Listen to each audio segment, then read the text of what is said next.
I kind of had the assumption that it was over because after I threw that knee and we ended up getting onto the ground, I heard his coaches yelling, saying, "Hey, that's a bad cut. You need to end this now." So I was under the assumption that his coaches knew that if he didn't finish me, or if the fight didn't end right there, that the doctor would step in and stop it, and I was right. Okay. As soon as we got into that scramble, I realized how slippery we were, and I knew we weren't that sweaty yet, so I was assuming that one of us was bleeding, and I looked down and I saw the puddles of blood, so I was like, oh, shit. I knew it was bad. The doctors asked if I was the one cut, and I looked over and I saw him, and I was like, oh, wow, okay, So I knew as soon as I knew it was pretty bad. The dude's a stud, and he's a savage, and, he didn't want to stop, and I respect that. I probably would have done the same thing if I was in his shoes. So, yeah, I felt him buckle as soon as I landed it, but the fact that he didn't drop in general, I was like, he's a tough dude. He's a savage, man, and I have nothing but the utmost respect for him. I'm going to be humble, and I'm going to say people may be hyping it up a little bit. That's probably the nastiest cut I have ever personally inflicted on someone, for sure. But in MMA history, I'll be humble and probably say that there's probably quite a few more out there that are a little gnarlier than that one. Whatever they want to give me, I won't say no. I have a lot of things going on right now. I just found out that God blessed me with a second kid. So me and my wife are expecting another little one. Not sure if it's a boy or girl yet, but we'll find out soon. So if the PFL continues to want to bless me and continue to have me back, I will absolutely never say no. Yeah, like I said, 2 days before I flew out to fight Joseph Luciano, that's when I found out my wife was pregnant. So that kind of just motivated me even more.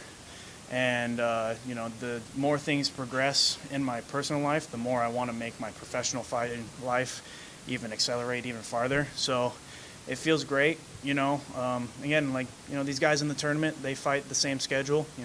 They fought the same amount of time, and they don't have a problem with it. And I do hope to be in the tournament next year, so I'm going to have to get used to quick turnarounds, and I do not have a problem with it at all. I have a lot of family in Jersey. My dad grew up here, so I have a lot of aunts, uncles, cousins that are here right now tonight. So I'm going to go enjoy my win with them.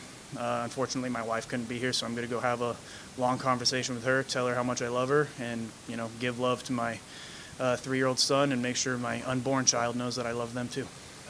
Like I said, he's a stud, man. I heard him gurgling. I thought I was going to get the tap like 2 or 3 times, and again, I'll be humble. My guillotine it's one of my best submissions, and the fact that he just stood up and shook me off, that kind of, it made me feel like, all right, I'm going to have to put in a lot of work if I want to choke this guy out, and yes, the guillotine was in my game plan. We were both wrestlers, and I knew that he was going to either attempt to take me down if I didn't take him down first, so I was planning to guillotine him, and, like I said, he shook me off 2 or 3 times, and, I was like, oh, shit, he's a stud, man. He's a savage. Yeah, man. Like I said, you're not perfect at any one thing. Just because the guillotine's my number one submission doesn't mean it can't get better. It can always get better, no matter how good you are. I plan on going to the gym next week and working right on my guillotine finishes. God has blessed me with the opportunities in my life. Some things that I feel like I don't deserve, but he chose to put them in my life anyway, and I am forever grateful for that. And he let me find my wife, gave me one beautiful son and one beautiful child on the way, and I owe all thanks to him, man. It's just, that keeps me motivated. It's just my family. Yeah, he started off orthodox. All the fights that I've watched, he started off southpaw, and I feel like he probably knew that, so he started orthodox just to mess me up a little bit. That was a little unexpected. I was planning on using leg kicks at first just to, soften it up, if he started in southpaw, but he started in orthodox, and I saw, that right hand, so I threw it and got my first takedown, and that's all she wrote. Kind of just in the moment, as soon as I got that clinch, I kind of saw he was ducking his head a little bit, and that's when I just decided to send one. And as soon as the first one connected, I threw a second one, and he caught it, and I slipped, and that's when he took me down the second time. But yeah, as soon as I saw him duck his head in that clinch, that's when I was like, I'm going to throw this now. I'm capable, you know. I come here, I show up, I give 110% every time.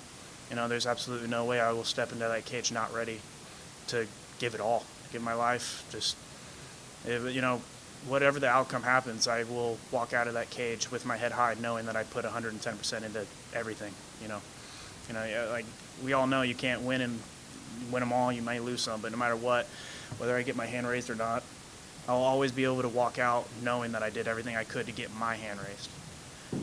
You know, I'm grateful. You know, I'm sure some of you guys know that my first PFL fight got canceled due to a fighter missing weight. So Joseph Luciano got bumped into the tournament. You know, so I'm just grateful. You know, and then I had an opportunity to come back. You know, about a month and a half later and fight Luciano anyway, pulling out the victory. You know, like I said, if the PFL wants to keep calling me back, I will answer the phone every time. I don't care. Like, they can call me, you know, in 2 weeks, and I'll be there. I'll be ready. I don't care. I am more than grateful, and again, like I said, I'm blessed. I'm blessed to be standing here talking to all of you guys. You know, I'm grateful.